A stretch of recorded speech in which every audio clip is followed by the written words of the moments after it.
Muy bien.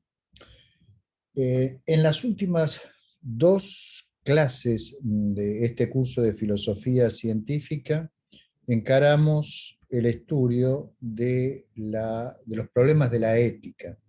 La ética la caractericé como la teoría filosófica de la moral, el estudio filosófico de la moral, de la justificación de las reglas morales y de la clarificación de los conceptos que aparecen en moral. O sea que la ética vendría a ser una especie de meta-moral, mientras que la moral es un conjunto, en realidad un sistema, sería más correcto decir, de normas y preceptos que ayudan a regular el comportamiento social. A fin de desarrollar una teoría ética inspirada por la ciencia, o al menos informada por la ciencia, lo que procedimos es a analizar qué es lo que los seres humanos hacen cuando obedecen preceptos morales. Vimos que los seres humanos tienden a valorar moralmente distintos aspectos de su entorno y concluimos que esas valoraciones se hacen en función de necesidades y de deseos que esos individuos tienen para desarrollar su existencia. Los deseos los caracterizamos como déficit biológicos, o sea, una pérdida del equilibrio, de la homeostasis usual del sistema vivo, y entonces el individuo en esas condiciones de déficit valora aquello que estima puede compensar el déficit y devolverlo al equilibrio. Ese proceso de valoración, que es una relación entre el individuo y el objeto que está valorando, se implementa por medio de la proyección o la atribución del individuo de un valor al objeto que está siendo evaluado. Podemos valorar distintas clases de objetos, desde objetos materiales, ejemplos típicos, comida, bebida, a objetos conceptuales, de acuerdo a las distintas necesidades o deseos que esos objetos puedan llegar a satisfacer. Como hay diferentes necesidades y diferentes deseos, es natural que se forme una jerarquía de valores, que no todos los valores estén en un pie de igualdad. Va a haber valores más básicos que van a estar asociados a aquellas necesidades primarias o básicas, que van a ser esencialmente bionecesidades. Y luego tendremos una jerarquía de valores de orden superior relacionados con voliciones y con anhelos o con aspiraciones, incluso con fantasías que podemos llegar a desarrollar en nuestra vida social y en nuestra actividad cultural. En base a esta teoría de los valores, que formulamos con un poquito más de precisión que en este simple repaso, digamos, generamos una axiología que yo califiqué de ficcionalista, porque no hay una propiedad de las cosas que sea el valor, sino lo que hay es la atribución de valor a algunas cosas y objetos que son estimados valiosos por algunos organismos que están en un cierto estado. Y ese estado a su vez cambia con el tiempo. De ahí que nuestras valoraciones se modifiquen. Les di muchos ejemplos en las clases pasadas de cómo nuestras valoraciones pueden cambiar. Por ejemplo, pueden cambiar con la edad. No valoramos las mismas cosas cuando somos jóvenes que quizás cuando estamos en una edad avanzada.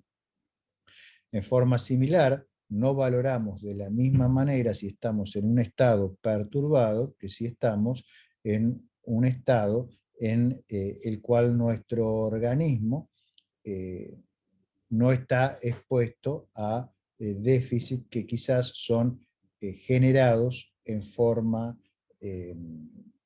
no natural, por ejemplo, adicción a las drogas. Si tenemos un déficit generado por falta de heroína en el cuerpo, que somos adictos a esa sustancia, bueno, vamos a perder el estado de equilibrio y vamos a anhelar inyectarnos la heroína.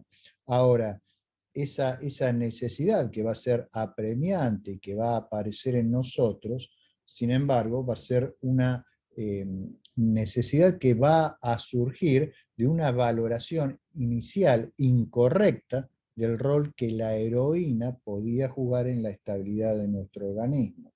Entonces, la dependencia después nos hace valorar ese ítem que quizás desde un punto de vista racional pensamos que no es valioso, pero sin embargo después nos movemos hacia ese ítem como si lo fuese. Entonces, esto lleva a contradicciones que aparecen en filosofía moral entre los biovalores y los psicovalores que discutimos bastante, sobre todo en la clase pasada.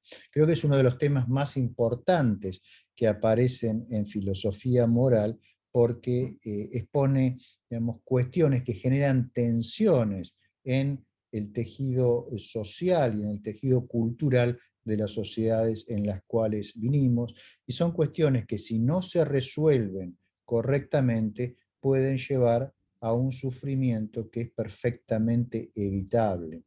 De ahí que al postular una teoría ética que esté informada por la ciencia, también postulo, o derivo, mejor dicho, como corolario, que esa ética debe ser perfectible a la luz de la información que tenemos sobre la evolución moral de un determinado grupo poblacional, de una determinada sociedad. Y ahí que sea importante tratar de dar justificaciones a las normas morales que adoptamos a fin de que nos sirvan para vivir de la mejor manera posible en las condiciones y en la sociedad particular que nos estamos desempeñando. De ahí que los juicios morales sean perfectamente criticables, tanto del punto de vista empírico como del punto de vista racional. Podría ser que un juicio de valoración moral sea incoherente, o podría ser que entre en contradicción con hechos que se pueden estudiar. Y la clase pasada di algunos ejemplos al respecto, por ejemplo, ejemplos sobre el valor de la cooperación para lograr un objetivo, o ejemplos que di sobre el valor de la libertad individual para poder realizar objetivos de orden superior en nuestras escalas de valores. También en las clases pasadas discutimos otras cosas que me parecen muy importantes y que en general son dejadas de lado en esta clase de discusiones que se suelen centrar más que nada en la ontología de los valores y en la justificación de los valores, como por ejemplo el problema de la responsabilidad moral. Le dedicamos bastante tiempo, discutimos ejemplos, les expresé mi visión de que la axiología y la ética con la que yo les estoy proponiendo nos lleva a una concepción de la responsabilidad moral en la cual ésta cae dentro del individuo en la medida de que el individuo sea capaz de formular sus objetivos sin coerción externa, y que esos objetivos estén en consonancia con sus hábitos y con la escala de valores que esa persona ha eh, incorporado a sus patrones de comportamiento. Y di algunos ejemplos que creo que digamos, son muy interesantes a la hora de analizar casos concretos de responsabilidad moral. Sobre esto, digamos, uno podría explayarse ad infinitum porque se pueden plantear montones de distintas situaciones y para cada una de ellas deberíamos hacer un análisis detallado para ver efectivamente cuál es la carga de responsabilidad moral que cubre al individuo. Pero yo tomé dos casos paradigmáticos que, digamos, han sido discutidos en la literatura sobre el tema.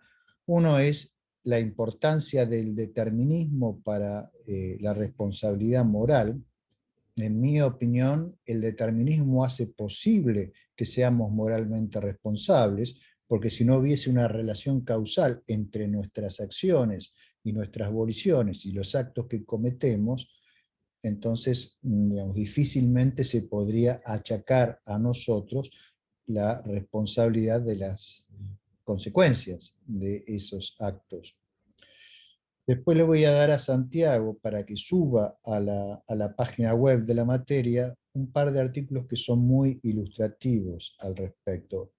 Y hay en especial un artículo escrito por Harry Frankfurt a fin de los años 60, que en mi opinión, por medio de un experimento mental que traté de describirles la clase pasada, muestra que efectivamente una persona que en ningún momento tiene la potestad de actuar de una manera diferente de cómo ha actuado, sin embargo puede perfectamente ser moralmente responsable de sus actos. Creo que ese contraejemplo, que ha generado una enorme literatura, muestra que el determinismo no solo es compatible con la responsabilidad moral, sino también es necesario para la misma. Y también discutimos un poco la importancia o no de la suerte en nuestras valoraciones morales y en nuestra asignación de responsabilidad o culpa a ciertos individuos por lo que llevan adelante, por los actos que llevan adelante. Y bueno, di un ejemplo de una persona que cruza imprudentemente un semáforo y comparé dos situaciones, una en la cual cruza como siempre el semáforo y no pasa nada, entonces en general se tiende a asignar una responsabilidad moral menor a ese acto, y otro en el cual el individuo actúa exactamente de la misma manera y sin que de su parte haya ninguna diferencia en ningún acto.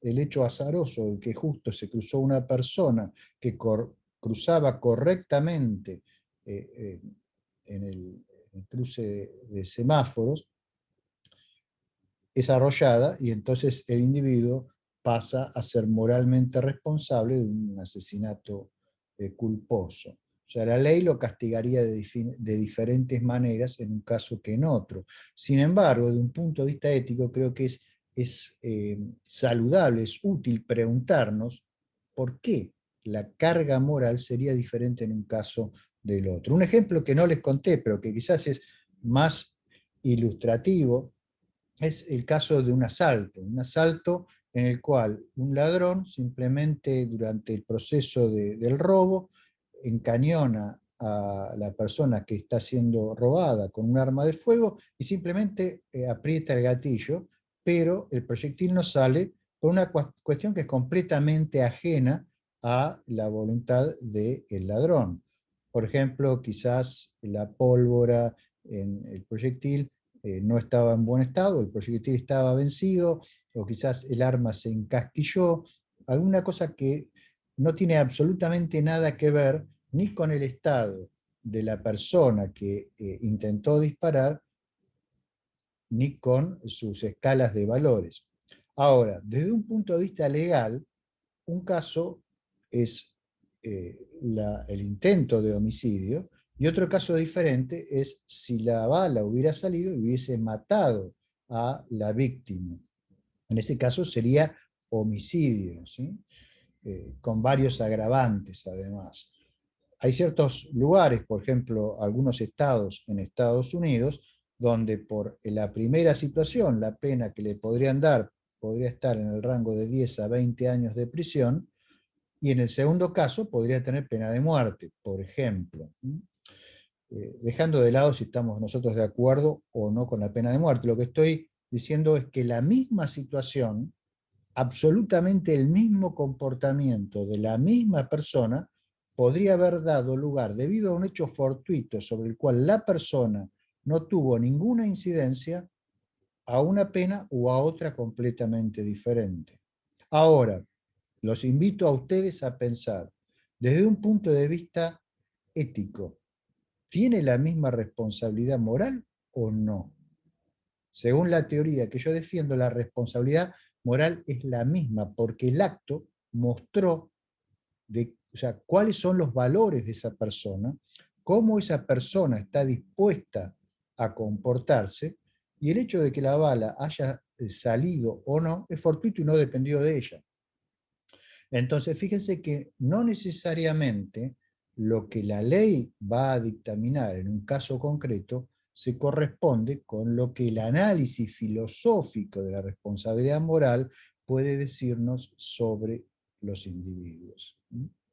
Hacia el final de la clase pasada terminamos charlando un poco sobre acción, o sea, sobre cómo en base a nuestras ideas éticas podemos diseñar una acción, o sea, una actividad que se implemente en el mundo y que involucre relaciones con otros seres humanos, que sea adecuada a la teoría ética que hemos esbozado. Y lo que les sugerí es que no se trata de maximizar alguna variable, tampoco de minimizarla, sino en general de optimizarla. Y la razón para eso es porque no solamente el estado inicial y el estado final de un proceso es importante, sino también es importante los medios que utilizamos para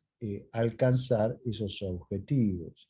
Supongamos que alguna persona tiene un determinado objetivo, pero lo hace, digamos, de la manera que para él es más eficiente, pero esa manera implica medios que causan un montón de sufrimiento a un montón de personas. Eso no es una optimización. Podrá ser una optimización quizás desde el punto de vista de la conservación de la energía de la persona que ejecuta la acción, pero desde un punto de vista ético no está optimizando en el ámbito social en el cual se implementó la acción el beneficio del el bienestar del mayor número de personas, que es un factor que hay que tener en cuenta. Bien, en eso estábamos cuando terminamos la clase pasada y cerramos con nuestras bolillas o el tiempo que le dedicamos a la ética. El tema, insisto, excede con mucho esto. A los que quieran leer más pueden ir al capítulo correspondiente de mi libro Scientific Philosophy. A los que quieran ir aún más profundo pueden ir a el volumen 8 del Tratado de Filosofía Básico de Mario Bunge, un libro completamente dedicado al tema. Y a los que quieran ir más profundamente, bueno, hay una larga lista de autores que arrancan con los presocráticos, ¿sí? Probablemente el primero en hacer consideraciones de esta clase fue Heráclito, pero ya en Demócrito encontramos una lista de aforismos y de frases que nos han llegado, aunque bajo el nombre de Demócrates, y hay una discusión ahí entre los filólogos si efectivamente Demócrates y Demócrito son lo mismo, pero digamos, sin duda fueron pensamientos desarrollados por filósofos presocráticos afines al atomismo, que están relacionados con cuestiones como las que estamos discutiendo, que después, por supuesto, fueron exploradas con mucha más intensidad e informado por lo mejor que había en la ciencia de su tiempo, por Aristóteles, y por supuesto, como vimos al principio de este curso, las escuelas helenísticas como los epicúreos, como los cirenaicos o como los estoicos, dedicaron mucho tiempo y esfuerzo a tratar de elaborar teorías éticas.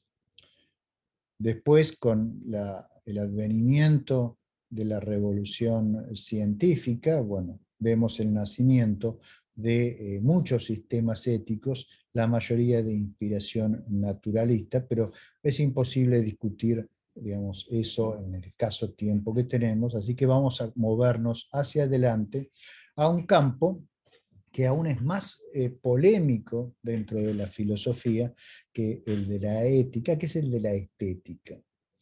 Es polémico porque muchas personas a lo largo de la historia de la filosofía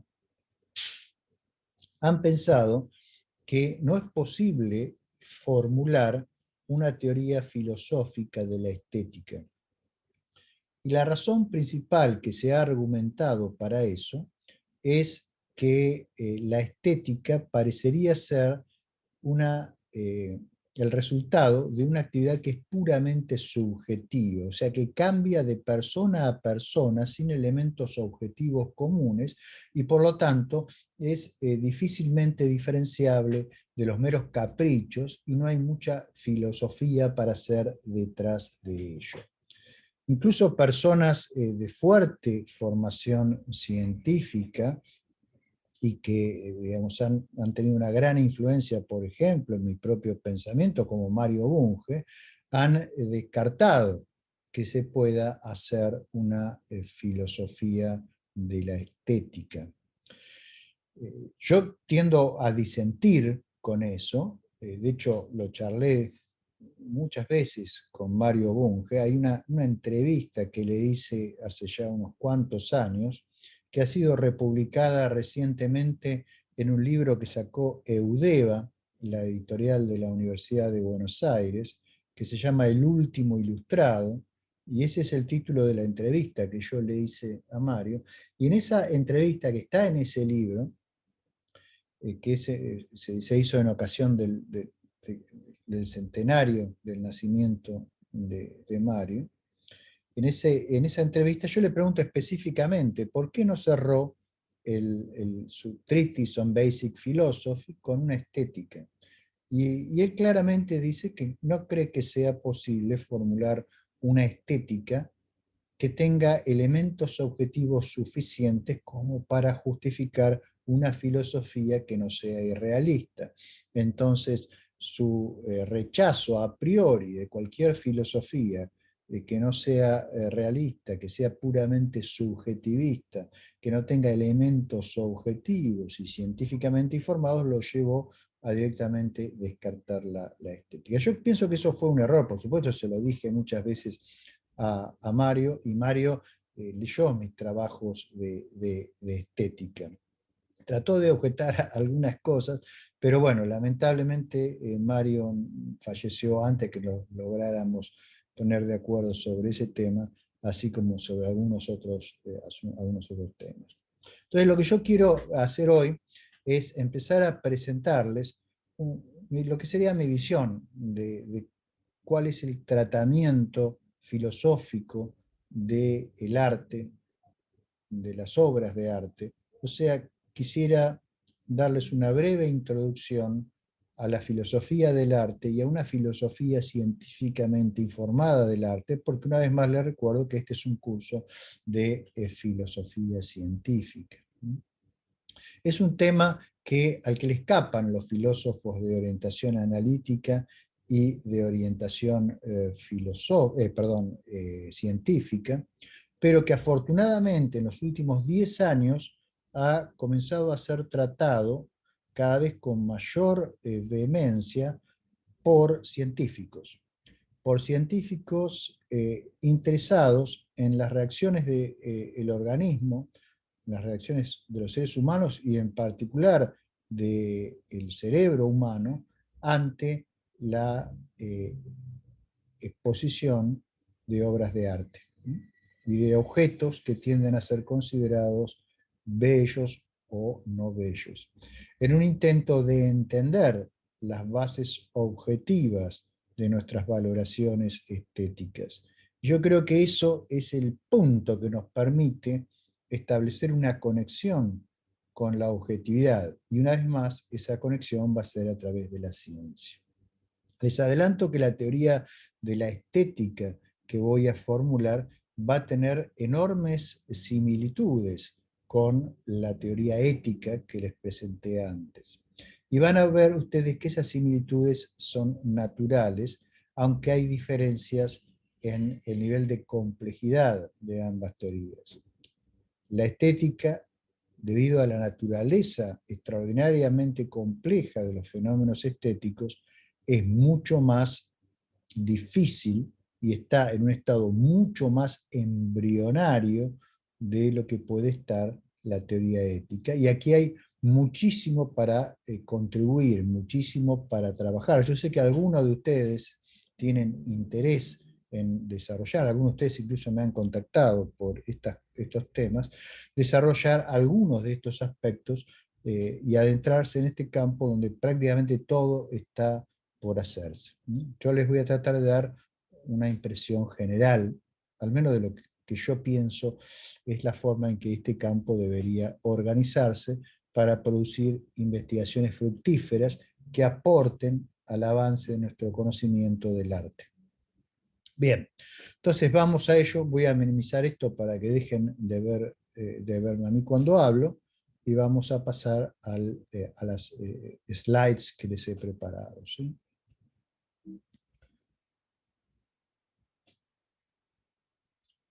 Bueno, primero, ¿por qué pienso que el arte puede ser estudiado por la filosofía y por la ciencia? ¿Por qué creo que no es una actividad puramente subjetiva y que no puede ser abarcada por estas dos disciplinas?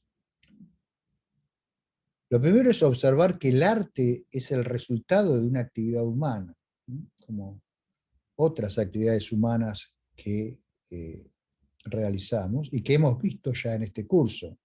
Los seres humanos, digamos, producimos ciencia, los seres humanos producimos tecnología, los seres humanos producimos valoraciones éticas, los seres humanos producimos estimaciones de verdad en nuestros lenguajes, producimos montones de cosas y también producimos arte.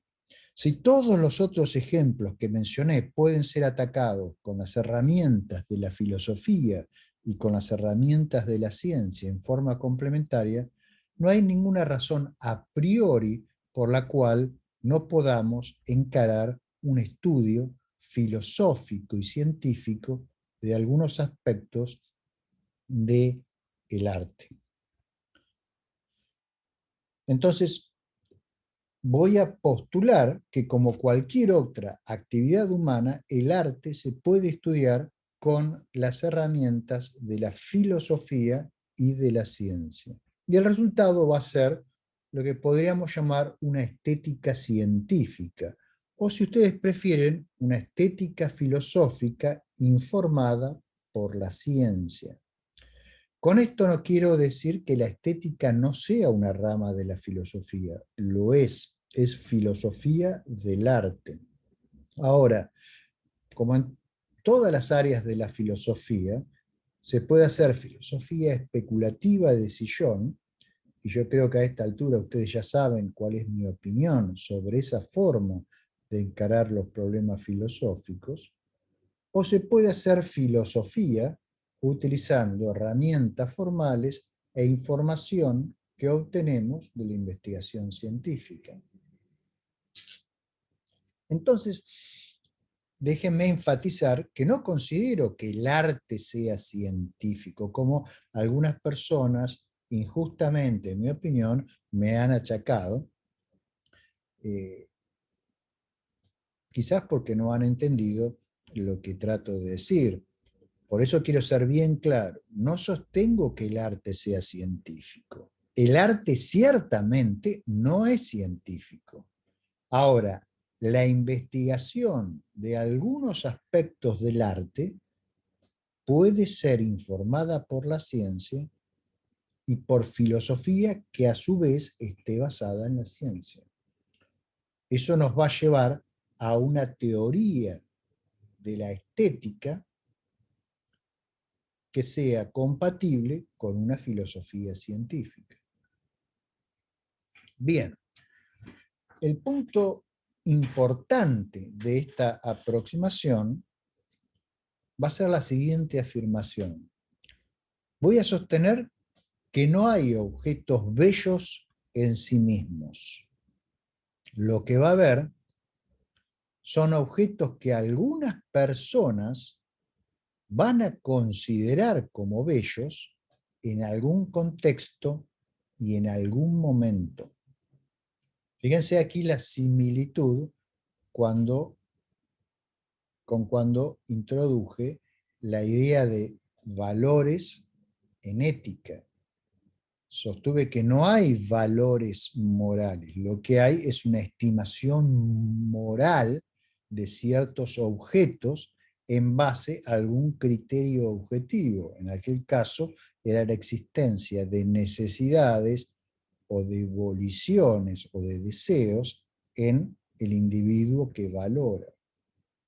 Aquí de la misma manera sostengo que no hay objetos bellos en sí mismos, porque la belleza no es una propiedad. La belleza no se puede medir con un instrumento como podemos medir un campo magnético o la temperatura. Podemos encarar una estatua y decidir si la masa es tanto, si está hecha de este o aquel material. Podemos evaluar cuestiones relacionadas a su topología, podemos medir cuál es la temperatura en cada punto de la sustancia, pero de todo eso no vamos a poder extraer si es bella o no, y jamás va a haber una propiedad que podamos medir objetivamente y que sea la belleza. Evidentemente eso no es una propiedad, sino es un atributo. Es algo que nosotros atribuimos a el objeto. ¿Y por qué hacemos esa atribución? Lo que voy a sostener es que hacemos esa atribución porque nuestra interacción con esos objetos a los que consideramos bellos produce en nosotros una experiencia estética positiva. O sea, nuestra capacidad de asignar valor estético depende de que tengamos una experiencia particular que se llama experiencia estética. Y no cualquier experiencia estética, sino lo que yo llamo una experiencia estética positiva, que después voy a caracterizar un poco mejor. Entonces, la tarea fundamental de la estética filosófica es dilucidar cuál es la naturaleza de esa experiencia estética. ¿Qué es esa experiencia estética que muchas personas dicen tener cuando se las expone a una obra de arte? Y hay toda una serie de conceptos relacionados a esa experiencia estética que también debemos dilucidar, esclarecer por medio de nuestra teoría estética. Y esos conceptos incluyen la apreciación estética, el arte, qué queremos expresar por la palabra arte, qué es el arte, es una cosa, es una idea, es un proceso, es un movimiento, es una colección, ¿qué es? Las obras de arte, ¿qué son las obras de arte? Si ustedes piensan en obras de arte, pueden pensar en una variedad de objetos que es sorprendente. Esos objetos pueden incluir cosas materiales como cuadros, estatuas, edificios, o pueden incluir meros conceptos, o pueden incluir procesos, como puede ser la ejecución de una sinfonía o la performance de una obra de teatro, o pueden incluir una mezcla de conceptos con performance que son procesos, con cosas que son objetos. O sea que lo que entendemos por obra de arte es extremadamente variado y deberíamos tratar de encontrar alguna unidad subyacente en esa pluralidad de objetos. Y así hay algunas otras ideas metaartísticas que los artistas quizás no pierden tiempo en dilucidar porque están muy ocupados en producir arte, pero que los filósofos deberíamos tratar de esclarecer si queremos entender el arte. ¿Y por qué queremos entender el arte? Porque el arte juega una parte muy importante en nuestra vida, o por lo menos en las vidas de las personas que aspiramos a una existencia tan rica como sea posible. Pienso que una persona con sensibilidad artística va a tener una vida más plena que una persona que carece de la experiencia estética. Una persona que carece de la experiencia estética va a ser indiferente a cualquier fenómeno estético o a cualquier fenómeno que califiquemos nosotros como estético. Entonces, si queremos una cultura rica y queremos incorporar el arte a esa cultura, deberíamos tener una razón, deberíamos ser capaces de justificar por qué el arte nos enriquece. Y ese es otro tema en estética. Así que bueno, vamos a ver cómo nos enfrentamos a estos temas. Lo primero va a ser tratar de esclarecer qué es esa experiencia estética. Y aquí quizás está el problema que ha hecho que muchos filósofos muy bien capacitados escapen de este problema pensando que es intratable. O sea, la experiencia estética parece ser extraordinariamente variable y cambia muchísimo de un individuo a otro y de una circunstancia a otra. Nuestro desafío es encontrar los elementos comunes que nos permitan caracterizarla de tal manera de llegar a alguna teoría de la valoración estética. Lo primero que debemos observar es que la experiencia estética en realidad es un conjunto o una colección, mejor dicho, de procesos que tienen lugar en el cuerpo humano. O sea, la experiencia estética no ocurre independientemente de los seres humanos, no es algo que pasa, que está por ahí flotando en un universo platónico. Si no hay seres humanos, no hay experiencia estética, y el lugar de la experiencia estética es el cuerpo humano. Y dentro del cuerpo humano juega un rol particularmente importante, pero no único, el cerebro. Y digo no único porque si no tuviésemos las interacciones con los sentidos, los aparatos visuales que nos permiten ver las obras de arte, los aparatos auditivos que nos permiten apreciar la música y otros sonidos, el tacto, el olfato, no seríamos capaces de tener la experiencia estética. Entonces, todo el organismo es parte de esa experiencia y todo el organismo tiene influencia en la intensidad de esa experiencia. No solo el organismo, sino también el objeto que desencadena la experiencia. ¿Qué son esos objetos que desencadenan estos procesos a los que llamamos experiencia estética?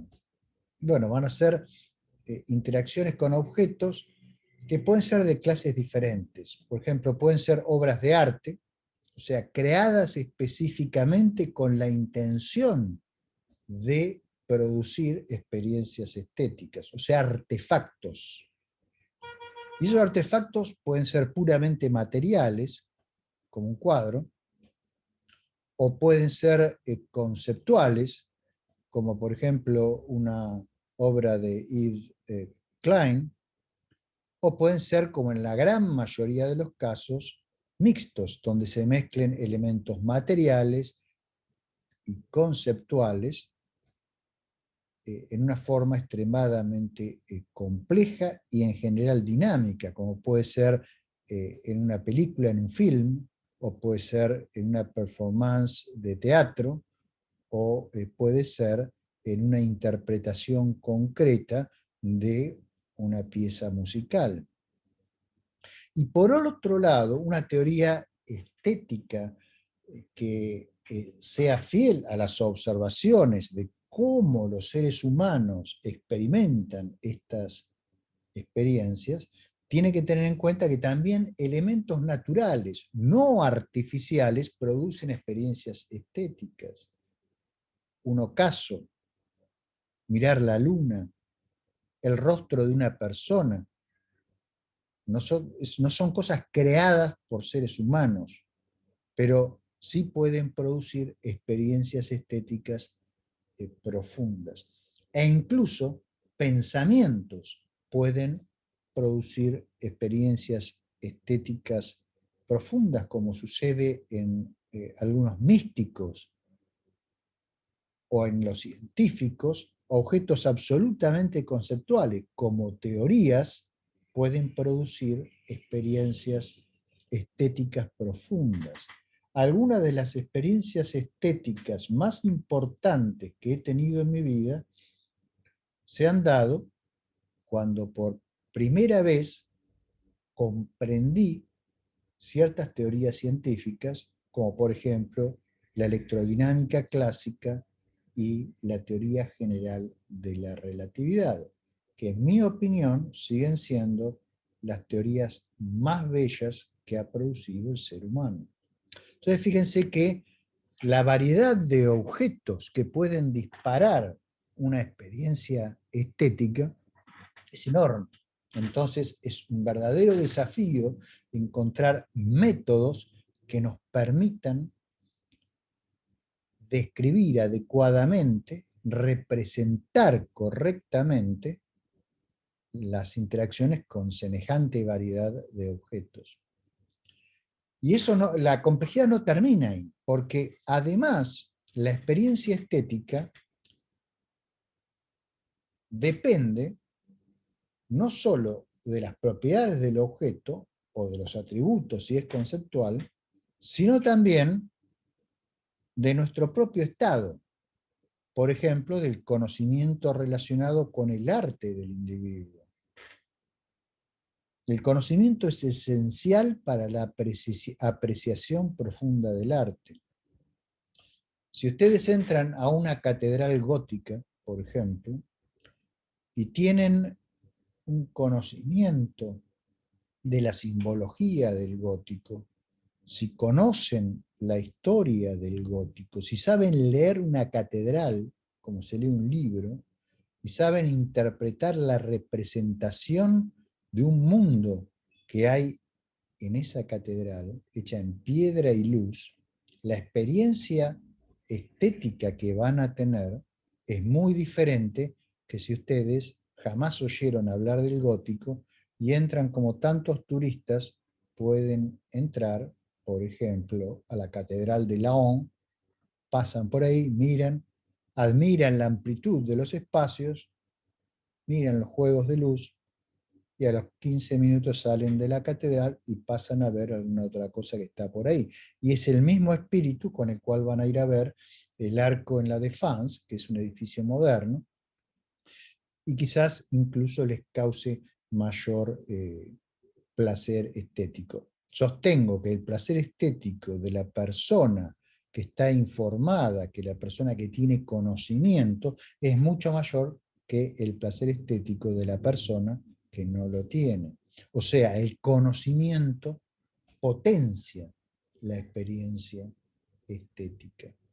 Y de la misma manera el estado emocional influye fuertemente en nuestra experiencia estética. Si estamos en un modo melancólico, vamos a tener una experiencia estética al escuchar un nocturno de Chopin muy diferente que si estamos en un día con todos los problemas burocráticos y todo digamos, el ajetreo de la vida cotidiana y no nos hemos hecho el tiempo para poder apreciar en condiciones adecuadas esa pieza musical. Entonces nuestro estado emocional tiene un enorme impacto y también el estado físico. No es lo mismo si entramos en el Stadtmuseum de Frankfurt totalmente exhaustos después de haber estado caminando 7 horas por la ciudad, que si vamos desde la mañana, decididos, preparados a apreciar solo algunas obras que de antemano conocemos. La experiencia puede ser completamente diferente. Y no es lo mismo si vamos a ver una película y el asiento en el cual la butaca en la cual nos sentamos para poder ver la película es pavorosamente incómoda, que si es cómoda y nos olvidamos de nuestro propio cuerpo durante la proyección del film. No es lo mismo si hay un montón de energúmenos hablando y haciendo ruido y comiendo palomitas de maíz, que si aquellos que nos acompañan en la función están absortos como nosotros en el film. Y ustedes podrán pensar en muchos otros ejemplos similares. Lo mismo las condiciones ambientales. No es lo mismo apreciar una obra de arte si hace un calor infernal que en un ambiente agradable. Y la disposición del sujeto. No es lo mismo ir a una exposición de arte voluntariamente que por compromiso. Entonces, bueno, ustedes podrán multiplicar estos ejemplos en base a su experiencia personal prácticamente ad infinitum, por lo cual no sigo ahondando en esto. Pero el punto que sale de aquí es que la experiencia estética parece ser un proceso en extremo complejo y multinivel que supera el mero análisis cognitivo y sensorial de la apreciación de las obras de arte que podemos hacer. La situación cuando estudiábamos ética era más sencilla. ¿Por qué? Porque el análisis de las necesidades y de nuestras voliciones, en buena medida, es un análisis consciente, pero aquí hay tantas variables y muchas de ellas son completamente desconocidas para nosotros y somos no conscientes de muchas de las variables involucradas. La experiencia estética es un proceso mucho más complejo que la necesidad en un organismo. De hecho, la experiencia estética parece basarse en muy complejas resonancias visceromotoras y somatomotoras en la persona que está experimentando el fenómeno estético. En esas resonancias intervienen los principales centros emocionales, interviene no solo el neocórtex, sino también el sistema límbico y ciertas estructuras en la parte más profunda del neocórtex, como la ínsula y la amígdala, parecen ser instrumentales en la formación de nuestras experiencias estéticas. Y esto es muy interesante porque estas cosas son investigables por las herramientas que la ciencia ha venido desarrollando desde 1990, cuando comenzó a aplicarse al estudio de las reacciones del cerebro vivo a distintos estímulos, la resonancia magnética nuclear funcional. Ahora voy a ir un poquito más a ese tema. Entonces, la naturaleza y la profundidad de la experiencia estética va a depender en gran medida del conocimiento, la formación y el estilo de vida del sujeto.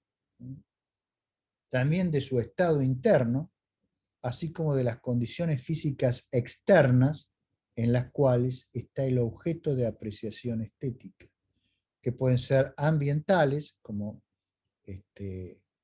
temperatura externa, iluminación, humedad y muchas otras cosas, nivel de ruido, el confort que podemos tener en la exposición al objeto de apreciación estética. De ahí la importancia en las muestras de los curadores de las muestras que tratan de que los objetos de arte estén presentados de tal manera y un ambiente suficientemente adecuado para que el impacto estético sea máximo, o mejor dicho, óptimo, y genere en nosotros la mejor experiencia estética posible. Entonces, la experiencia estética surge de las relaciones entre un sujeto sensible, porque si nosotros no interactuamos con el medio, si no somos sensibles al medio, no va a haber experiencia alguna. Para eso tenemos que tener en buen estado nuestros órganos sensitivos. O sea, si somos sordos, difícilmente disfrutemos de una sinfonía.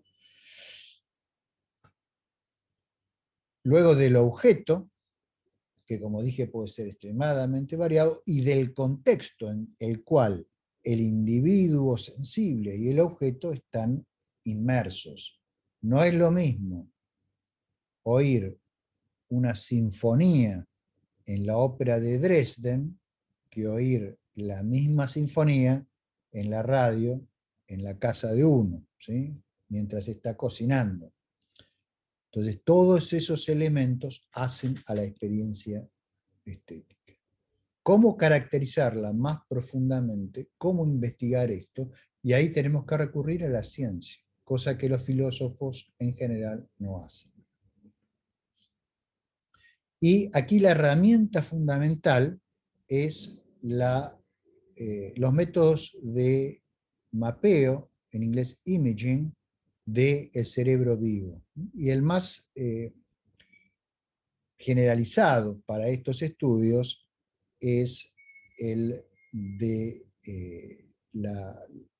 el mapeo por resonancia magnética nuclear de la actividad funcional del cerebro, lo que en inglés se indica por las siglas fMRI, que ustedes tienen escritas ahí en esta slide, que significa Functional Magnetic Resonance Imaging.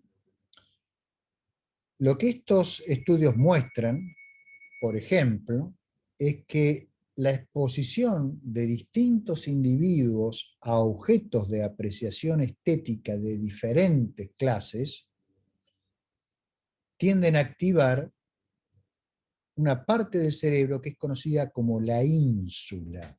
La ínsula está en la base de la corteza cerebral. Ahí tienen a la derecha la localización de la ínsula. Fíjense que está entre la fisura lateral y esencialmente el tálamo. La ínsula está presente en los dos hemisferios cerebrales. Ahí lo que están viendo ustedes en el gráfico inferior derecho es un corte frontal del cerebro. Entonces ven la ínsula izquierda y la ínsula derecha.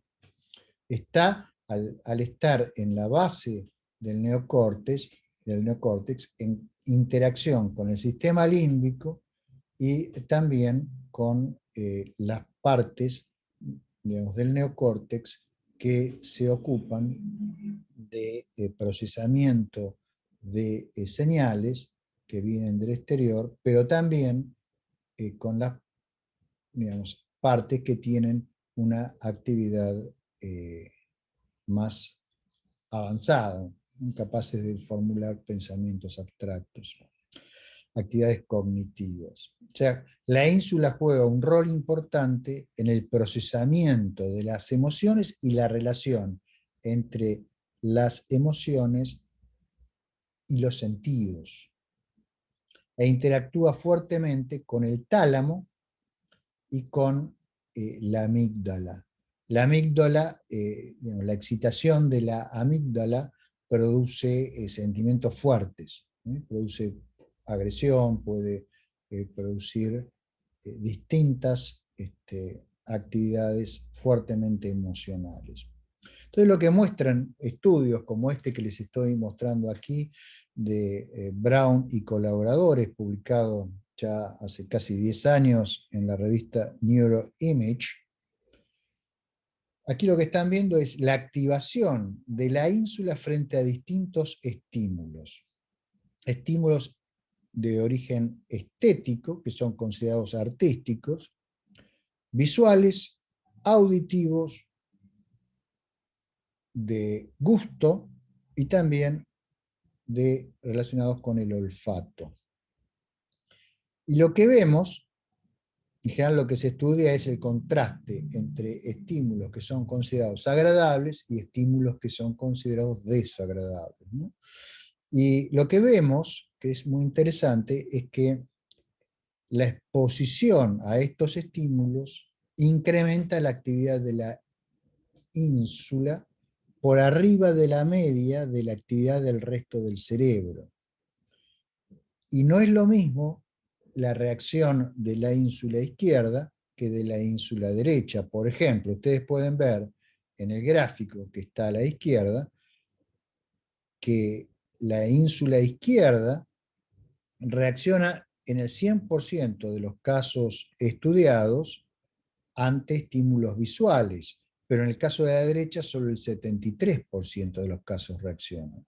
En cambio, para los estímulos auditivos reaccionan el 0%, o sea que no parece ser relevante, mientras que el 91% de las personas estudiadas tienen una activación de la ínsula derecha a la exposición de un input artístico musical, por ejemplo, una canción.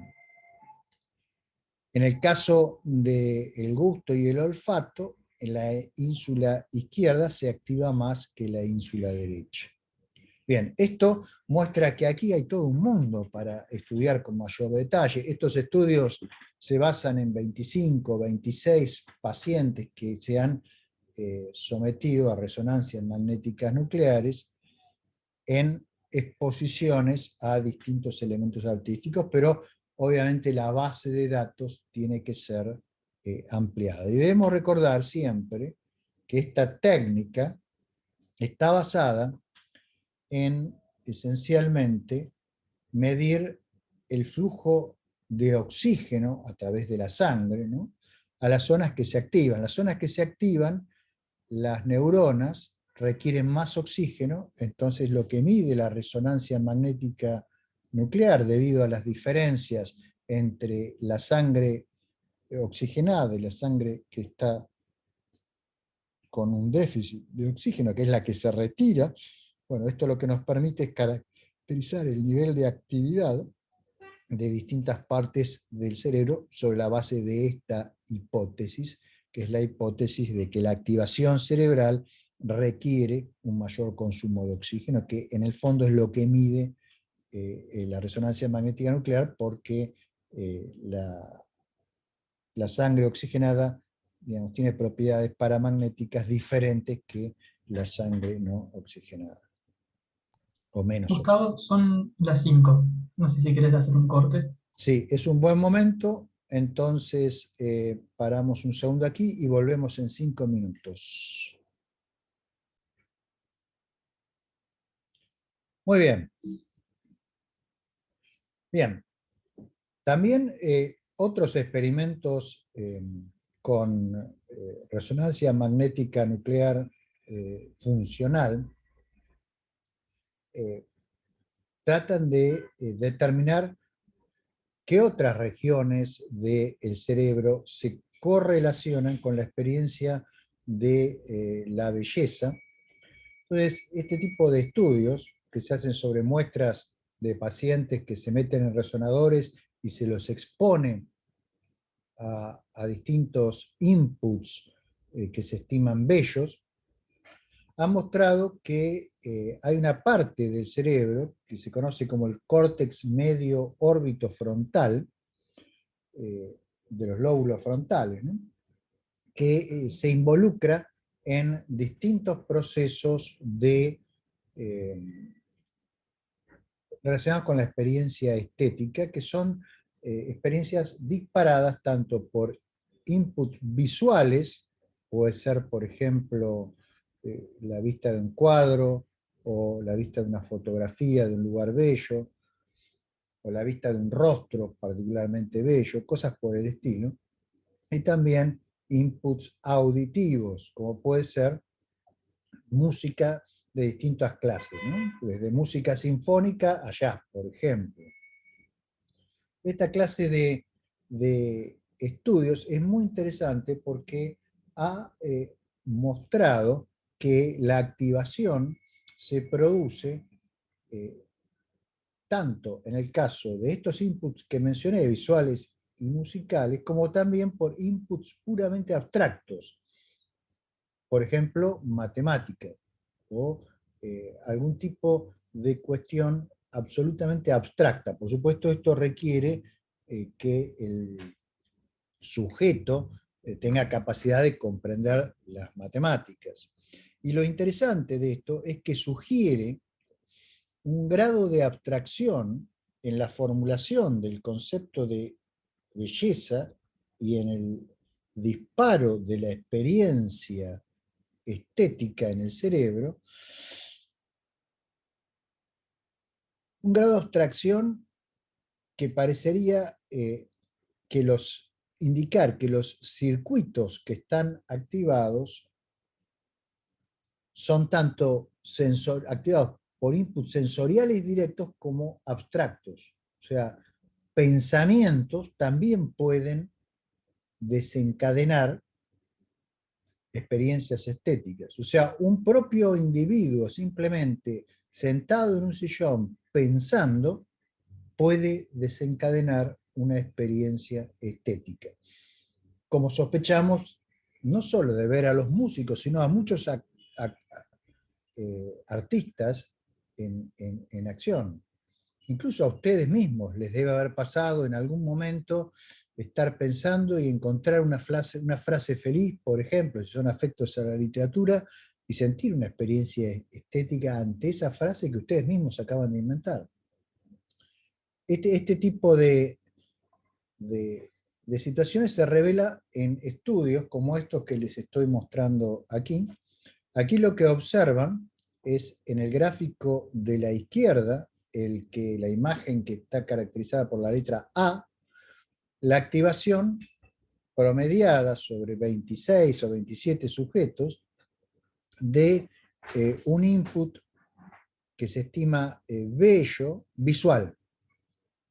Fíjense que se activan dos áreas en el cerebro, que no sé si ven el cursor, en este momento se las estoy señalando, a ver, ahí lo van a ver. Esta y esta otra aquí. En la segunda imagen, que es la B, el input es en cambio musical. Fíjense que se activa una diferente región en el sistema paralímbico aquí y otra región en esta parte del córtex. Y luego, acá en esta otra imagen, lo que tenemos es la superposición que muestra que en rojo las partes que no coinciden y en amarillo las partes que sí coinciden. Los colores pueden ser otros porque yo soy daltónico, así que quizás me estoy confundiendo y son otros colores, pero lo importante es que acá hay dos colores distintos. Y esto es la superposición de ambos casos, input musical e input visual e input musical. Y hay una región que se activa en ambos casos, a pesar de que el input es completamente diferente, es una naturaleza diferente.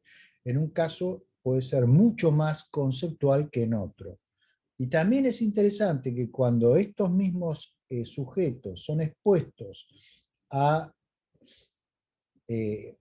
elementos u objetos puramente conceptuales, como puede ser algún teorema matemático, esta parte, que era la misma que se activó en los dos casos anteriores, se activa también.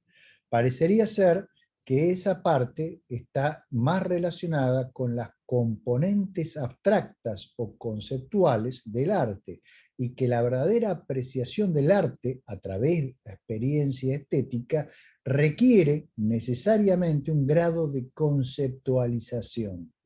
Esto digamos, es realmente muy interesante. Es una línea que debería continuar siendo investigada. De hecho, se establece en estos experimentos que la intensidad de la actividad en el córtex medio orbitofrontal es proporcional a la intensidad declarada de la experiencia estética. O sea, si establecemos una escala de experiencia estética que va desde bello hasta feo, pasando por indiferente, y luego en el eje vertical lo que graficamos es la intensidad de la experiencia cuantificada a través de la cantidad de oxígeno necesario para alimentar a las neuronas que están en actividad. Entonces lo que se observa es que hay una relación proporcional, o sea, la intensidad de la actividad es proporcional a la intensidad declarada de la experiencia estética. Una experiencia estética más intensa consume en esas partes del cerebro más oxígeno y la relación parece ser lineal, y aquí lo ven ustedes en los gráficos, ¿sí? Por supuesto, esto tiene que ser tomado con precaución, ¿sí? Esto está basado en un estudio de Secchi que está relatado en Frontiers in Human Neurosciences del año 2013. Hay algunos estudios posteriores, pero este me parece particularmente atractivo. Pero esto debe ser ampliado en base a estímulos diferentes, se debe explorar mayor variedad, muestras de sujetos más variados, tratar, por ejemplo, de diferenciar, a ver si hay reacciones distintas entre sujetos con distintos tipos de educación, etcétera, etcétera. Hay muchos estudios para realizarse en esta línea, pero lo interesante es que muestra claramente una correlación lineal entre la intensidad de la actividad en el córtex medio órbito frontal con la intensidad de la experiencia estética, que parece prácticamente despejar toda duda de que esta experiencia estética es una experiencia basada en procesos que ocurren en el cerebro, en particular en la base del neocórtex y la interfase con el sistema límbico, pero donde también intervienen algunas áreas de los lóbulos frontales que están relacionadas con la formulación de conceptos abstractos. Bien. Entonces, estos son ejemplos de cómo la ciencia nos puede informar a la hora de formular nuestra teoría estética. ¿Por qué? Porque nos dice qué es esa experiencia. Esa experiencia ya no es algo subjetivo, como creía Mario Bunge. Por ejemplo, claramente todos esos sujetos, y ahí estamos viendo la superposición de las imágenes de 20 y pico de sujetos, tienen un elemento objetivo común. Hay un proceso biológico, químico, físico que está ocurriendo en sus cerebros que es similar. Entonces, eso nos da el elemento para caracterizar mejor la experiencia estética y en base a esa caracterización formular nuestra teoría estética. Ahora, ¿por qué tenemos experiencias estéticas? ¿Por qué no nos son indiferentes esas cosas? Y ahí también hay experimentos que parecen indicar que es razonable naturalizar la experiencia estética, argumentando que la misma evolucionó a partir de la activación cerebral producida por la valoración de objetos de importancia biológica. Entre estos se incluyen fuentes de alimentos y parejas sexuales, o sea que parecería ser que en una primera instancia evolutiva, la evaluación estética tiene su origen en las mismas evaluaciones que vimos cuando estudiamos ética, aquellas que se originaban en ciertas necesidades. Ahora, solo más tarde, cuando los seres humanos empezaron a tener una actividad social cada vez más intensa, las redes neurales creadas para evaluar parejas sexuales también ciertos tipos de alimentos, ciertas configuraciones del entorno que eran más favorables a la supervivencia que otras, esos mismos circuitos empezaron a ser también estimulados por productos sociales, como las obras de arte. Esto es sugerido por el hecho de que podemos aún hoy en día estimular esas mismas áreas del cerebro que les mostré antes, utilizando no obras de arte, sino la exposición a imágenes de alimentos, de mujeres atractivas, de hombres atractivos, de parejas atractivas, o sea, de el tipo de estímulo que parecería en un principio empezó a formar las redes que reaccionaban a esos estímulos a fin de asegurar la supervivencia de la especie. O sea, las estructuras paralímbicas activadas por obras de arte están críticamente involucradas en la cognición social y en la empatía. Muy bien.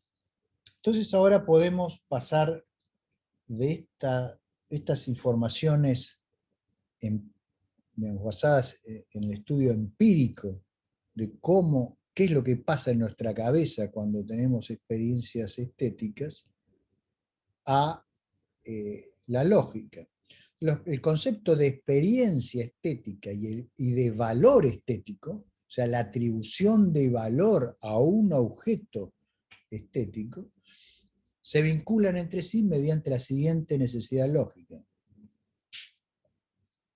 Una experiencia de un objeto es estética si y solo si el sujeto atribuye un valor al objeto y ese valor es estético. Esto les parecerá una trivialidad, dado lo que dijimos, pero es precisamente lo que nos permite hacer el link entre la experiencia que ocurre en nuestro cerebro, los procesos que ocurren en nuestro cerebro y nuestra valoración. Es el link que nos permite hacer lo que hicimos en ética cuando en nuestro contexto axiológico pudimos caracterizar correctamente qué es una necesidad y por qué una necesidad lleva a una valoración de un determinado objeto. Aquí la valoración es estética si se produce una experiencia estética. Fíjense que cualquier persona que no tenga experiencia estética, por el tema que sea, porque tiene daño cerebral o por la educación o porque no tiene la preparación necesaria para poder reaccionar ante ciertos estímulos que en otras personas producen experiencia estética, esa persona va a ser indiferente a cualquier juicio estético. O sea, si ustedes, como decíamos, por ejemplo, cuando hablamos de la catedral, si ustedes no tienen un conocimiento de la simbología del gótico, si no pueden diferenciar entre un gótico flamígero y un gótico radiante, o sea, si no conocen la concepción cristiana del mundo que da lugar en la Edad Media a la formulación de esa representación de el mundo natural y del mundo supranatural que es una catedral, si no saben leer la catedral, si no saben leer un vitró, entonces probablemente les sea indiferente, mientras que otra persona puede estar conmovida hasta las lágrimas, en la misma circunstancia. ¿Sí? Entonces, fíjense que la belleza no se encuentra, la belleza se experimenta. ¿Sí? La belleza no está en las cosas, está en nosotros debido a nuestra interacción con las cosas. Ese punto es esencial en esta concepción de la estética que les estoy tratando de transmitir. Y fíjense que aquí hay también una consecuencia de esta teoría que había aparecido también en ética, y es que dado que el cerebro es plástico, podemos aprender a tener más y mejores experiencias estéticas. El entrenamiento y la cultura van a potenciar nuestra sensibilidad estética. A medida que ustedes sepan más y más de música, más van a poder apreciar una determinada obra musical. Si ustedes entienden de impresionismo, van a poder apreciar mejor, van a tener una experiencia estética más elevada cuando estén en el Museo de Orsay y expuestos a las mejores obras impresionistas que hay en el mundo. En forma similar, ustedes no pueden apreciar la belleza de la teoría de la relatividad si no conocen la teoría de la relatividad. Entonces, cuanto más sepan, cuanto más actividad cultural, cuanto más relación con el arte tengan, mejor va a ser su sensibilidad estética. Si una persona habla 500 palabras, no va a poder disfrutar la lectura de un autor como Flaubert, que se pasó la vida buscando el mot juste, la palabra justa. O, digamos, si ustedes no tienen una sensibilidad a ciertos temas estéticos, difícilmente puedan soportar una obra de Huysmans, que era una persona con una sensibilidad estética ya a un nivel superlativo. Y lo mismo se puede decir para cualquier otra manifestación artística en la cual ustedes puedan pensar.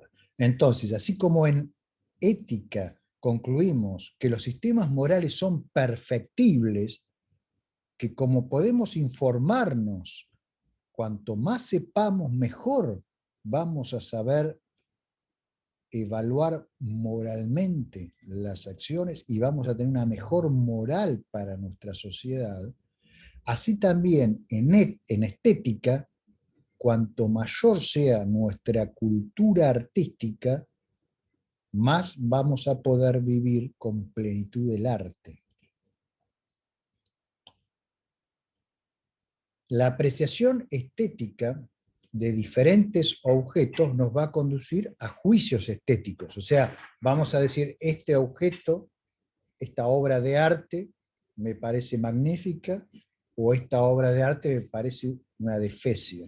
Ahora, lo importante, me parece, es que vamos a poder justificar estas afirmaciones si tenemos un conocimiento adecuado de las técnicas involucradas, si sabemos qué es una experiencia estética, si podemos de alguna manera evaluar nuestra propia experiencia estética y si tenemos un conocimiento del contexto en el cual esa experiencia se da.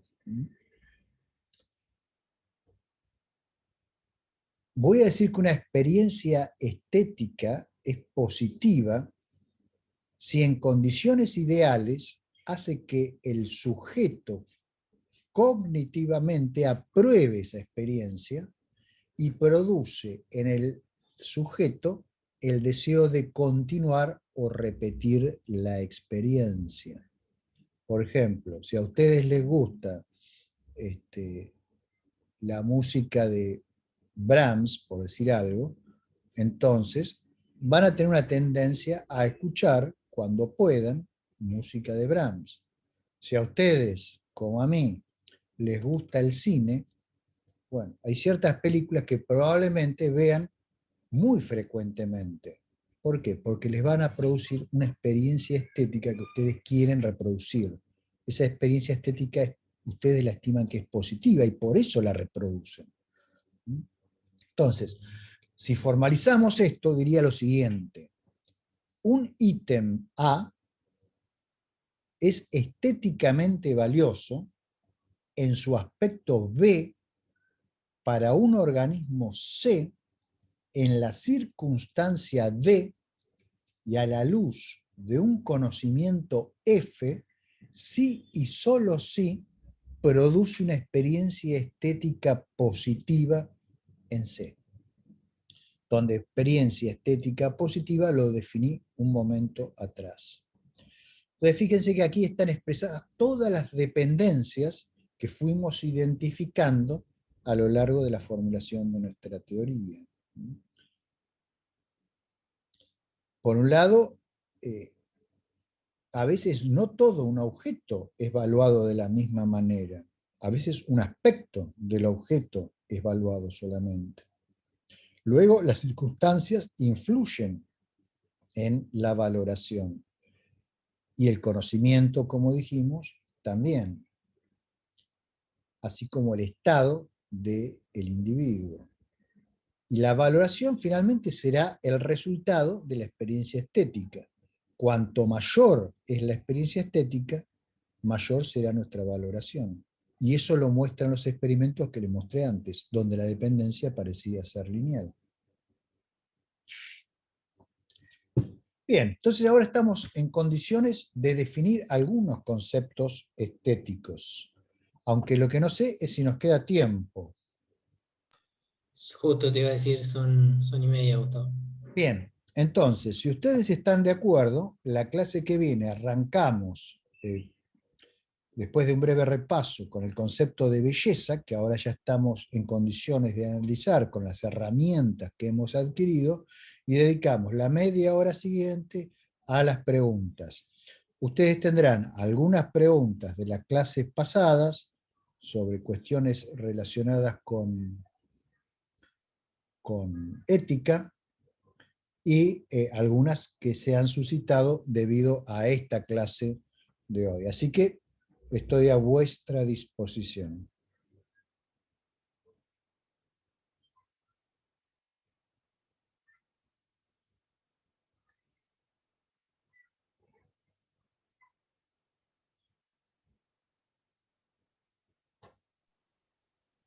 ¿Querés leer las preguntas vos, Edu? Sí, sí. Respecto a la encuesta, Ah, la encuesta, ¿qué pasó? bueno, ahí creo que Sandy te pasó los resultados. A ver, A ver. ¿por mail o por WhatsApp? Por el WhatsApp. A ver. Quizás lo podés poner en pantalla grande. ¿Yo? ¿WhatsApp? No, no tengo. A ver. La imagen, la imagen. Ah, pero tengo que hacer así, mostrarlo del celular. No, si querés la comparto yo. Dale, compartilo vos mientras yo me fijo qué pasó. Bueno, a ver, filosofía de la mente es la que más recibió, 60,2% del total. O sea que filosofía de la mente quedó. Y la segunda es esta de acá, que tiene 60%, que es filosofía del espacio y el tiempo. Cada una son 2 clases, con suerte 2 clases. Y la, Ahí están los resultados. bien, ¿Están viendo? perfecto, sí, sí. Y la tercera, hay un empate en la tercera. Filosofía de la sociedad y filosofía de la ideología.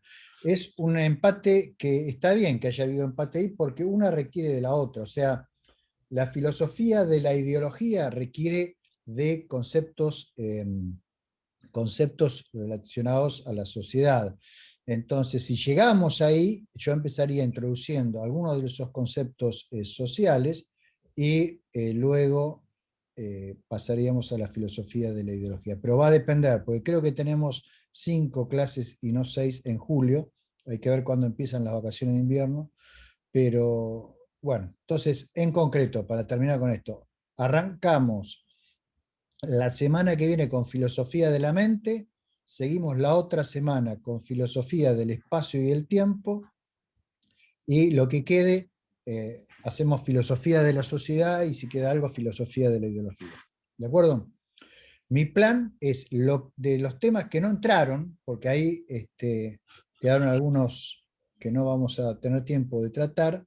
Eso es, en algún momento voy a tratar de grabar las clases y las subo fuera del contexto de la materia, como para que ustedes, si les interesa, puedan consultar. Ahora sí a las preguntas. Bueno, a ver, ¿qué quedaba de la clase pasada? Andrés Rechimon preguntó la diferencia que hace entre ética naturalista trascendental puede verse, por ejemplo, en el conflicto que genera la objeción de conciencia en medicina, por ejemplo, en la interrupción legal del embarazo. No sé qué significado le da la palabra trascendental en ese contexto, ¿sí? No creo que sea el significado kantiano, ¿no? No sé qué quiere decir con eso. Ahora, qué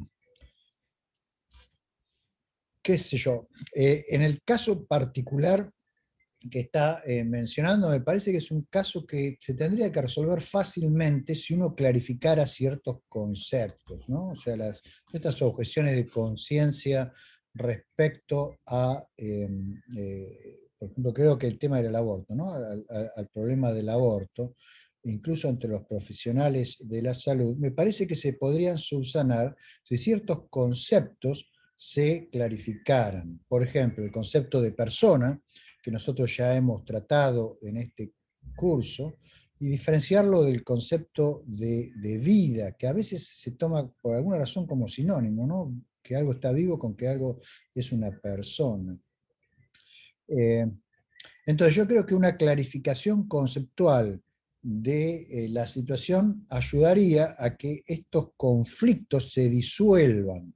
En mi opinión no son conflictos reales, sino que se originan en prejuicios que son acarreados de distintas áreas y que ahí justo entran en colisión por una falta de clarificación conceptual de qué es lo que efectivamente se está decidiendo. Entonces creo que ahí la filosofía sería muy útil.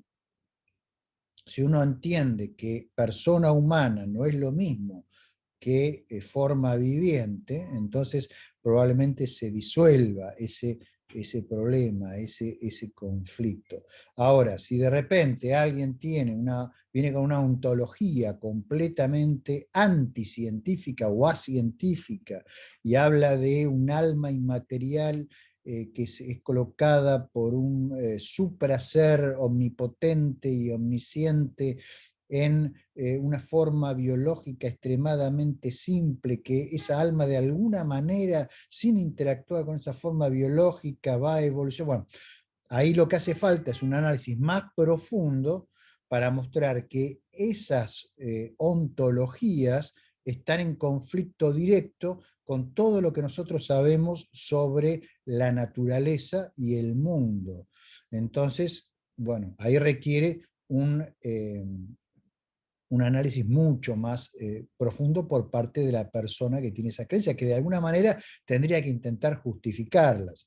Si no la justifica y la creencia es irracional, entonces ya nos movemos al campo de la ideología y salimos de la filosofía, ahí ya no hay mucho más que discutir, porque cuando una parte te dice que tiene ciertas creencias simplemente porque adhiere al valor de verdad de la proposición, pero no tiene ningún argumento a favor de la proposición, ninguna evidencia por el valor de verdad de la proposición, ya no se puede discutir más nada.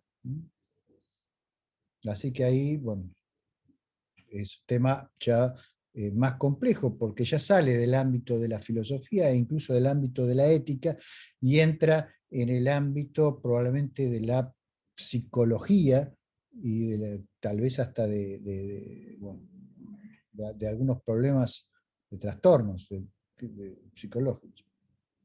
Otro. Javier pregunta, ¿qué sucede con aquellas acciones que ayudan a ciertos individuos a ejercer un derecho moral, pero obstaculizan a otros individuos a ejercer otro derecho moral? Bueno, siempre va a haber el ejercicio de una libertad, en algún momento va a entrar en conflicto con el ejercicio de otras libertades. La sociedad surge, esto ya más un tema para filosofía de ciencias sociales, ¿no? Pero surge de tratar de encontrar el mejor equilibrio entre el ejercicio de todas esas libertades que maximice las libertades individuales. La función del Estado, esencialmente, es garantizar esas libertades en la medida que no interfieren con las libertades de los otros. Es una tarea extraordinariamente difícil y es una de las tareas, digamos, más difíciles dentro de toda la filosofía política, ¿sí? Habría que discutirlo cuando charlemos un poquito de filosofía política. Pero la forma usual de resolver ese problema es a través de una legislación que salvaguarde las libertades individuales por medio de la acción del Estado. La función fundamental del Estado es proteger, en mi opinión, a las libertades individuales y a las minorías de cualquier tipo de abuso por parte de las mayorías. Pero bueno, es un tema que da para largo en filosofía política, ¿no? Otro. David preguntó, si bien no hay objetos buenos o malos en sí mismos, ¿se puede decir que hay objetos que facilitan las acciones moralmente incorrectas o inclusive que predisponen a tales acciones? En particular estoy pensando en objetos cuyo uso principal consiste en lastimar a seres vivos, como por ejemplo las armas de fuego. Sí, como hoy, el otro día le respondí a alguien, no sé si por Facebook o porque me vuelven loco, chicos, preguntándome por todas las redes sociales posibles. A veces cuando puedo respondo, a veces sepan entender, no puedo porque mi tiempo es finito y no puedo responder. Eso creo que se lo respondí a alguien por alguno de esos medios. Y la respuesta es que, bueno, si bien es cierto que las armas se usan para matar y están diseñadas para eso, se pueden usar para defender, por ejemplo, de una invasión ilegítima, o se pueden usar para recuperar la libertad de un pueblo que está siendo oprimido por una dictadura salvaje. O se pueden utilizar, como le ponía en el caso de un ejemplo extremo a la persona que me había preguntado eso, en el caso de armas nucleares, se pueden incluso llegar a utilizar para destruir asteroides que vienen en ruta de colisión a la Tierra. Entonces, siempre la responsabilidad moral va a estar en la persona que utiliza el arma y decide cuál es la forma en que se va a utilizar esa herramienta, ese instrumento, ese dispositivo. Ahora, hay algo que es muy cierto, que es, si yo fabrico cientos de miles de millones, no, cientos de miles de millones no, pero millones de fusiles de asalto, bueno, y los largo al mercado impunemente, tengo una responsabilidad moral ahí por hacer esa acción. Porque está claro que esas armas van a terminar produciendo una serie de problemas. De la misma manera, la persona que comercializa drogas, por ejemplo, ¿sí? Tiene una responsabilidad moral inmensa en el daño que esas drogas van a causar a las personas que las consuman. La persona no puede decir, no, pero esto es un elemento que no es ni bueno ni malo, entonces yo lo pongo en el mercado. No, lo que es bueno o malo son las consecuencias de la acción que vos estás tomando de poner eso a disposición de determinadas personas que van a ser perjudicadas, y muchas veces perjudicadas sin saberlo, por lo que vos estás comercializando. Entonces, siempre son las cosas buenas o malas el resultado de acciones y decisiones de agentes intencionales. Como la cosa en sí no tiene intención, no podemos decir que es buena o mala, pero sí la acción intencional de una persona en un dado contexto. Otro. Américo pregunta, ¿consideras posible objetivizar algunos juicios de valor de manera que alcancen validez universal? Bueno, en general, los valores que tienden a preservar la vida de los individuos son semi-universales. ¿Por qué digo semi-universales? O sea, está claro que todos necesitamos comer, todos necesitamos respirar, todos necesitamos beber para seguir vivos. Si tenemos una edad avanzada, vamos a necesitar ciertos medicamentos para seguir vivos. Entonces, esas cosas son de un valor primario para nosotros. Y en ese sentido, básicamente son las mismas, vivamos donde vivamos, estemos en las circunstancias que estemos. Ahora, digo cuasi universales porque, bueno, hay personas que pueden decidir, y no fruto de una pulsión debido a una enfermedad mental, pueden decidir terminar con su vida. Entonces, esas cosas pasan a tener cero valor para ellos. Entonces, yo no hablaría de valores absolutamente universales. Lo que hablaría es de valores que son cuasi universales porque aplican a la gran mayoría de una población, ¿sí? O sea, la población que está eh, por arriba, no solo por arriba de la media, sino que está por arriba de algunas desviaciones estándares en las dos direcciones de los extremos, ¿no? Entonces, bueno, la respuesta sería esa. Hay valores, se pueden definir valores semi-universales, me parece, pero no estrictamente universales. Juan Jacobo Ibarra pregunta, ¿hasta qué punto es posible adjudicar responsabilidad moral por la desigualdad social a un gobierno sobre la base del argumento de que las causas de tal desigualdad residen en la aplicación de determinadas políticas, por ejemplo las neoliberales? Bueno, no solo las neoliberales, o sea, hay muchas políticas que causan infinito sufrimiento a las poblaciones que se someten a ellas, ¿sí? No nos olvidemos que, por ejemplo, eh, gobiernos totalitarios en el siglo XX fueron responsables de una cantidad de muertes gigantescas, ¿sí? Y hay muchas otras políticas que llevan a la gente a la miseria. La responsabilidad que tienen es total, en mi opinión. ¿Por qué? Porque no son gobiernos solamente. O sea, el gobierno es una entidad abstracta. Ahora, son personas las que toman las decisiones. O sea, quien decide que se va a implementar esta política y no aquella, es un grupo de personas que tienen nombre y apellido y están en un contexto dado, en unas circunstancias dadas. Entonces, esas personas que toman esas decisiones son responsables, como también son responsables aquellos que votaron a esas personas y las llevaron a la situación en la cual están para poder tomar esas medidas, sabiendo que iban a tomar esas medidas. Ahora, si el que llegó allá arriba hace después lo opuesto de lo que había dicho que iba a hacer, entonces el que lo votó, si no tenía razones serias para desconfiar de aquel que eligió, entonces ahí tiene un grado de responsabilidad mucho menor, ¿sí? Entonces, bueno, son casos que hay que analizarlos, caso por caso, porque no hay que, digamos, universalizar este tipo de análisis, pero, insisto, siempre los responsables van a ser personas de carne y hueso, porque todas las decisiones surgen de procesos cerebrales, y los procesos cerebrales tienen que estar en el cerebro de alguien, y el cerebro de alguien a su vez está dentro de la cabeza de alguien que tiene nombre y apellido. Entonces, eso no debe ser olvidado. Por eso es que, por ejemplo, en distintas circunstancias, digamos, cuando se ha tenido que hacer justicia por ciertas políticas que causaron enormes perjuicios a poblaciones, a las personas que se encontró como culpables eran personas con nombre y apellido que enfrentaron después las condenas que les correspondieron. Por ejemplo, piensen en el juicio de Nuremberg, en el juicio de Tokio, en los juicios por represión en Argentina y en otros países de América Latina, etcétera, etcétera, etcétera. Siempre son personas concretas.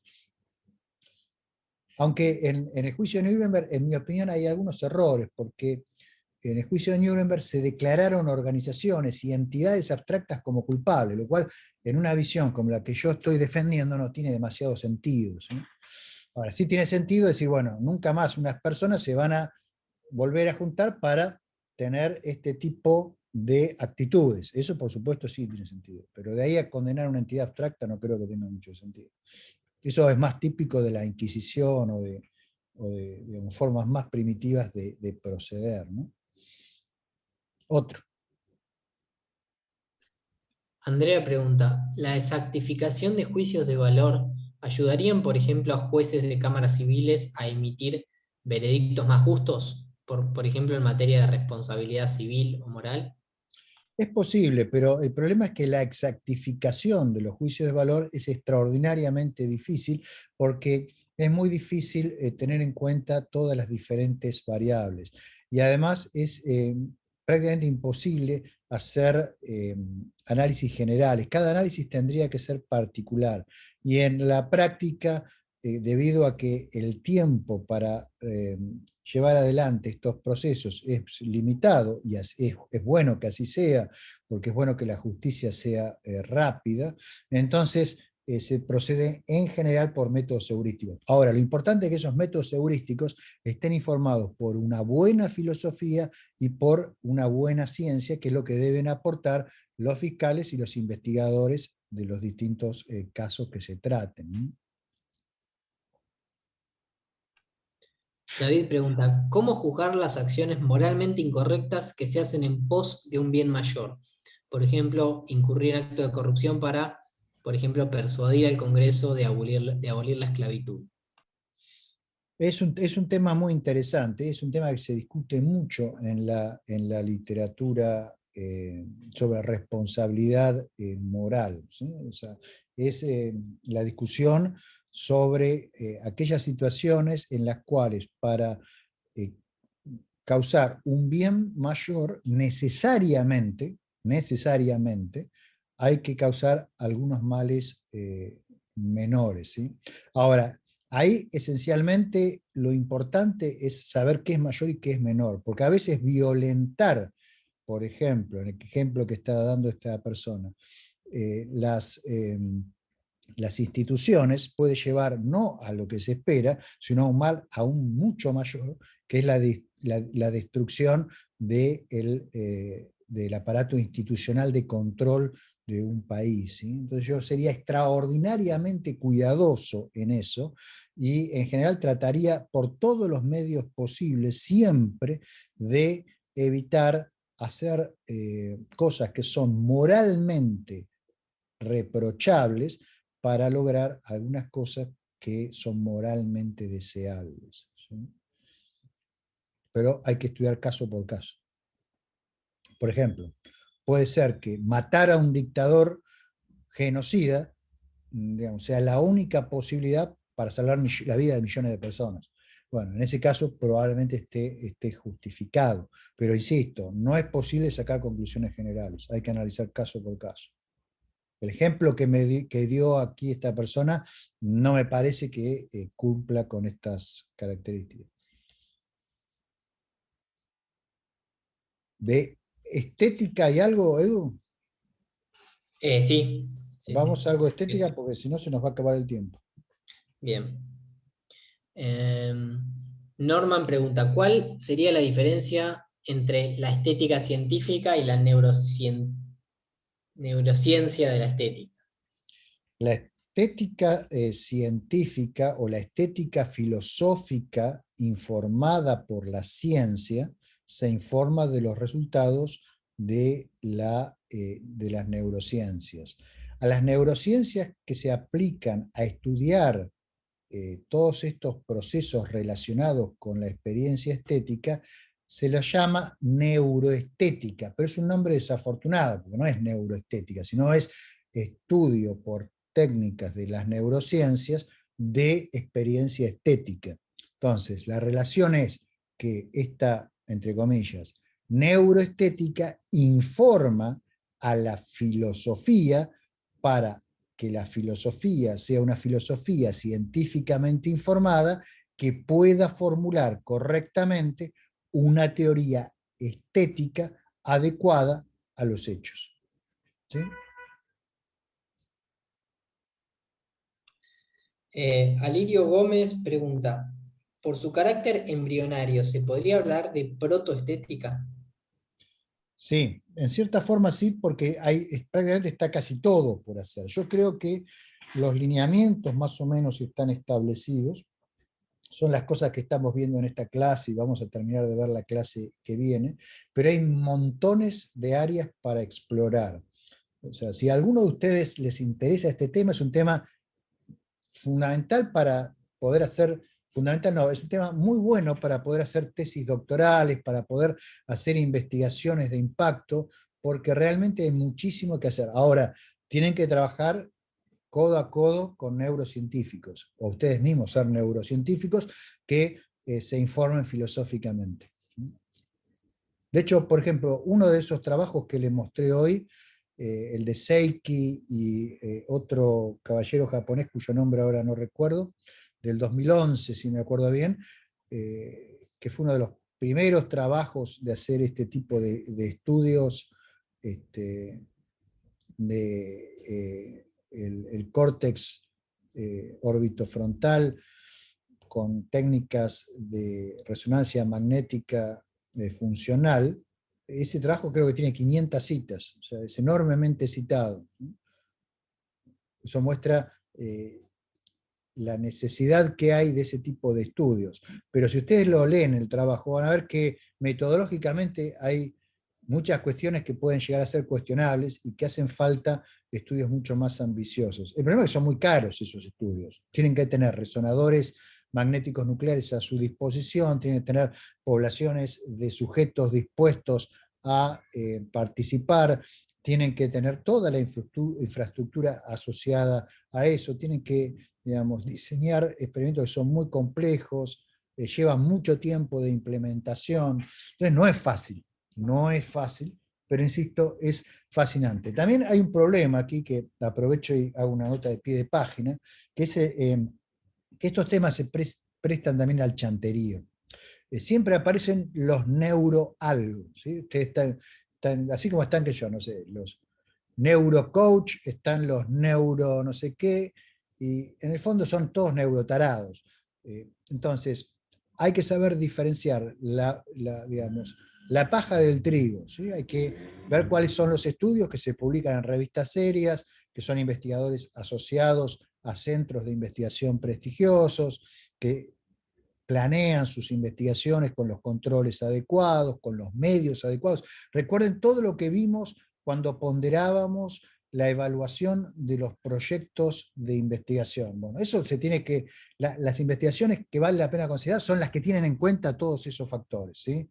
Después hay toda una serie de literatura que no aparece en las revistas científicas, pero que está como pululando en libros, y gente opinólogos que salen ahí y dicen que esto, que lo otro. Eso, digamos, hay que aprender a filtrarlo porque hay mucho de eso. Porque hay mucha gente que hay pseudociencia alrededor de esto, ¿no? Y hay gente que roba con eso. Cierro la nota a pie de página y pasamos a otra. Wilber Tapia pregunta, ¿las experiencias estéticas son universales o son relativas a ciertas poblaciones subculturas? Por ejemplo, la novena sinfonía de Beethoven puede ser indiferente a un grupo de jóvenes o a ciertas poblaciones amazónicas. Sí, lo que dice es muy, muy interesante. Lamentablemente no hay muchos estudios al respecto, pero digamos, lo que sabemos de la naturaleza de esta experiencia nos hace inferir que sí, que van a ser diferentes esas experiencias estéticas. Y la razón es que la superposición de las distintas experiencias estéticas siempre tiene en común ciertas actividades de los lóbulos frontales que ya están más relacionadas con la capacidad de abstracción, con el conocimiento previo del individuo, con la capacidad de elaborar, digamos, un contexto general e integrar la experiencia a ese contexto. Entonces, obviamente, si la persona tiene una formación muy distinta o una cultura muy distinta o proviene de un ámbito muy distinto, ese elemento va a cambiar. ¿Sí? Entonces sería muy interesante estudiar este tipo de fenómenos, no en poblaciones. Por ejemplo, el estudio que yo les mostré está hecho en Londres. Entonces, bueno, son personas de una cierta, digamos, de un cierto ámbito social, con una cierta cultura, se los expone a un cierto tipo de inputs. Sería interesante comparar la reacción de esos cerebros a la reacción de los cerebros de otras personas de un ambiente que sea completamente diferente, ¿no? Esos estudios están por hacer. Que yo conozca no hay ninguno hecho, pero parecería todo indicar que va a haber diferencias interesantes, que todavía no están sus características bien determinadas. Américo pregunta, ¿hay evidencia conocida sobre la existencia de aspectos universales en la experiencia estética? Es decir, elementos que a todas las personas nos produzcan un efecto similar. Bueno, de nuevo, estamos como, creo que fue Alirio Gómez el que lo dijo, estamos en una rama de la filosofía que podríamos llamar casi protoestética, ¿no? Porque falta todavía mucha información científica. No hay estudios para poder concluir sobre universalidad, por esto mismo se relaciona con lo mismo que dije antes, ¿sí? No hay demasiados estudios que sean transculturales, ¿sí? Entonces, la respuesta a eso es que no lo sé y hace falta más investigación. Jendrik pregunta, ¿qué piensas sobre la posición de Gadamer sobre la obra de arte y sobre la estética en general al postular un abismo infranqueable entre la ciencia natural y la posibilidad de estudio de la experiencia estética? No sé. No, nunca lo leí y por lo que dice, digamos, iría en una línea completamente diferente de lo que yo estoy planteando. Ahora, si yo estoy mostrando experimentos relativos a la experiencia estética con resultados cuantificables, supongo que este caballero tendrá argumentos para sostener la no validez de esos experimentos. Lo cual es raro porque son experimentos que están publicados y yo no he visto publicaciones en las revistas por parte de este caballero refutando esos estudios, cosa que sería, si él tiene un argumento fuerte, relativamente fácil de hacer. Así que soy escéptico, ¿sí? Porque en el ámbito de las neurociencias nunca vi una afirmación como esa. Pero no lo leí y probablemente nunca lo leí. Perdón, una pregunta, ¿no hay ninguna dama que pregunte aquí? ¿Son siempre caballeros los que preguntan? Perdón, estaba muteado. En el día de hoy no. No. De las preguntas anteriores, te hice una pregunta de Andrea, eh, pero es mayoría masculina Bien, en quienes bueno, cursan la materia. bien. Si les parece, hagamos una más y seguimos la próxima. ¿Les parece? Bueno. Bueno, Juan Jacobo Ibarra pregunta, ¿existen mejores o peores obras de arte, así como mejores o peores interpretaciones estéticas sobre las obras de arte? De ser Bien. así, ¿cuáles son los criterios para determinar el valor de las obras de arte y de las interpretaciones sobre las mismas?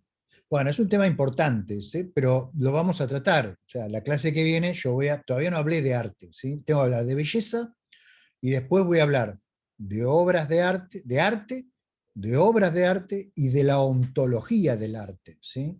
Y ahí van a entrar todas estas cuestiones, ¿sí? Así que, digamos, para no arruinarlo, no spoilearlo, lo dejamos para la clase del jueves, ¿sí? Bueno, ya estamos en tiempo, así que si les parece, seguimos el jueves, ¿sí? Bien, adiós. Les mando un saludo a todos y nos vemos. A ver si puedo apagar esto. Ah, por aquí.